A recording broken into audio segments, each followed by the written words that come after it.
so there is a piece of breaking news which is coming in now. Before I bring in Ambassador Chakravarti, Iranian Defense Minister Amir, Nasirzadeh and Revolutionary Guards Commander Mohammed Pakpour have been killed in Israeli attacks. That's what three sources familiar with the matter are telling us.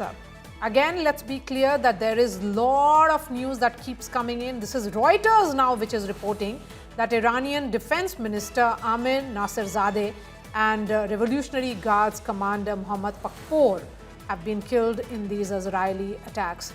So as General Hasnain was highlighting, clearly there has been a lot of intelligence which has gone into gathering before this entire round of strikes began. US and Israel is calling it a preemptive strike. The objective is to annihilate elements of the Iranian Navy, cripple their nuclear program facilities and prevent weaponization. Many would see this as an attack on another country. But yes, all these talks of regime change will be a subject that the international community at large will be now looking at very, very deeply. There is another piece of breaking news coming in now. The Ministry of External Affairs in India has issued a statement, and this is with regards to the situation in West Asia. And India is saying that India is deeply concerned at the recent developments in Iran and the Gulf region. We urge all sides to exercise restraint, avoid escalation, and prioritize the safety of civilians. The MEA here in India communicating to the world that dialogue and diplomacy should be pursued to de-escalate tensions and address underlying issues. Sovereignty and territorial integrity of all states must be respected. Our missions in the region are in touch with internationals and have issued appropriate advisories asking them to remain vigilant and stay in contact with the missions and follow local security guidance. So Geeta, in terms of the Indians present in the entire GCC, that's in millions, right? That's absolutely in millions, and a lot of them who've been there for years. A lot of them who have families there. So it is going to be a Herculean task for the Ministry of External Affairs now first to collate data of everybody. There would be websites and forms that everybody would have to fill in, especially areas that are a little more tense than the rest. But yes, asking two very important points, asking everybody to act on the side of caution rather than go out in the open where it's not safe. And secondly, the reiteration that India has always done when it comes to such conflict situations, that dialogue and diplomacy is the only way forward. Maybe one of the first few countries who've come out to talk about diplomacy and engagement. You will see a lot more international reaction that comes in on this. This is India's backyard. It's Iran, Maria. It will impact India hugely should the war escalate. Not just India, it will impact the world as well.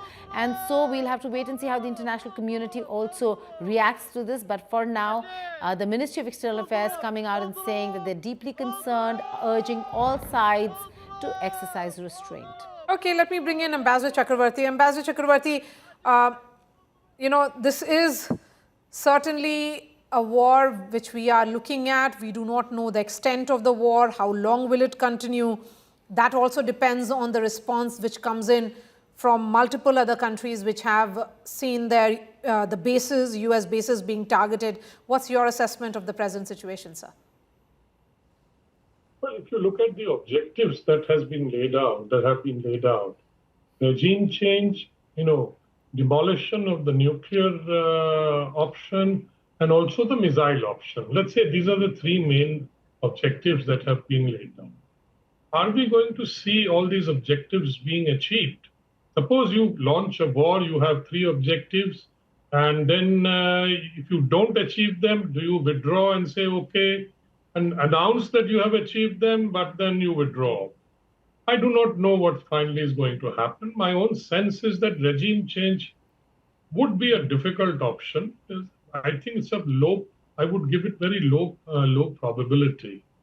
And destruction of nuclear and missile sites is, of course, on the agenda, and that they can achieve to some extent. But the Iranians wouldn't be just sitting there after the war last year to just keep their missiles in the same place or their uranium enrichment facilities all in the same place. They would have diversified. I don't know how much intelligence the US would be gathering. I'm sure they would be gathering a lot of intelligence, satellites, plus Mossad has a lot of penetration, as General Saab said that in. But also, let's not forget all these narratives that we are hearing. We have no way of confirming so and so has been killed, so and so has been killed. Yes. That's going to happen. I mean, you see, today's war is also a narrative war, a cyber war, all kinds of things, a drone war, all kinds of things. So I think this is going to go on for some time. I don't see any outright winner emerging from this war. My last point is that I think the talks in Geneva or Vienna, wherever they were taking place, also turned out to be something of a facade.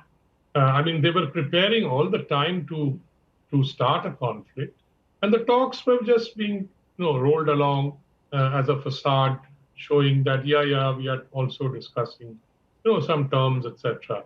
But the terms were so, I think, unacceptable to the Iranians.